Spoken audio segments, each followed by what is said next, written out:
Meet you formally. Tell us your name. My name is Chilos Godsent. I'm the president of Igbo National Council.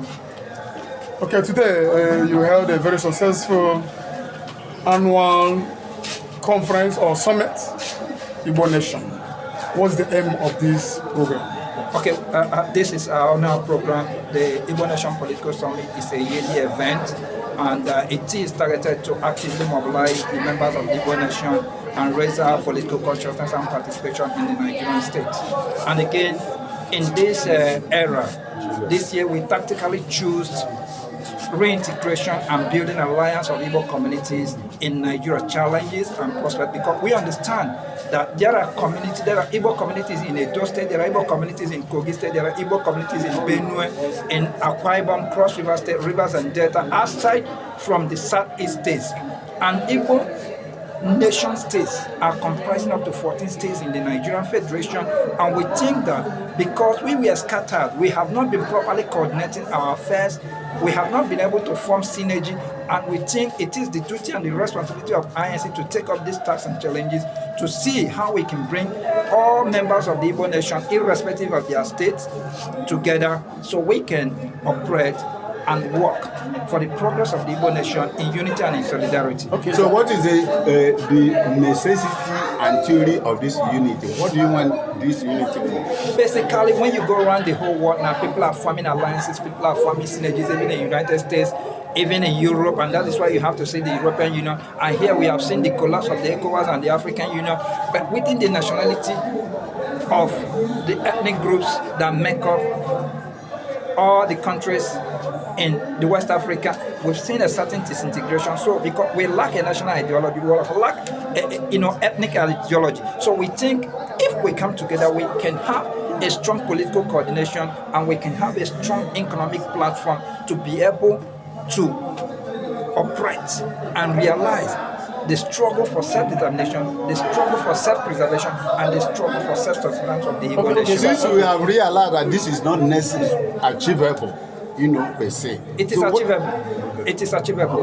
There is nothing that is impossible in as much as we are concerned. And the progress so far is that we have been able to establish contact with the Igbo in Edo State, with the Afovu in Kogi State. These are Igbo communities, Igbo local government area, and then the Otopo. And then we have also done a lot of things to bring in the people from Ogoja and Oran, from the Cross River State agreement, to organize and identify themselves as members of the Igbo race. That is fundamental. If they begin to identify themselves, that means we've been able to put up a network that can strengthen our communication link, which is fundamental. Acceptance of your identity is very key in whatever we are doing. Okay, sir, with the way our politician brothers and sisters are behaving here and there, do you think the realignment can work? It is going to work because it's all about the people, not about the political elites. Because it is the inability of our people to coordinate and organize themselves that has given that, strength to our political elite to be able to do things, because they say who blows the Bible dictates it. We must be able to build up our capacity to determine who governs us, who becomes a public office holder. And because we can put, we can also remove. That is fundamental. It is natural. As a matter of fact, how will you? As a matter of fact, wait. As a matter of fact, how will you? It is already getting to the masses. People are accepted. If you look at the level of participation today, we didn't hire any crowd. We just put it on the social media, and people are coming because people have that zeal and enthusiasm to get involved. Your security is my security. If my security gets lost, because it is appalling and a disappointment to the members of the Igbo that people will come from all the way from 350 kilometers outside from our state and unleash mayhem, and yet you start crying. That means first you lack the capacity to protect yourself, and that is fundamental. That is exactly what we need to do. If we get united, we must be able to have the courage and the zeal to sit down together for the protection of our interests. That is exactly what we are doing. Okay, so following to this current insecurity that is rocking Igbo land, what do you think your organization would do? We have done a lot of things. At least in 2020, June 15, we declared the operational jargon, and it was very effective.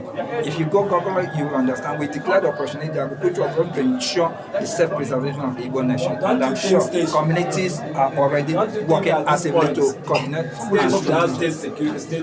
That is for the state government, but we are concerned about Igbo communities. Communities have the right to protect themselves. That's what we are saying.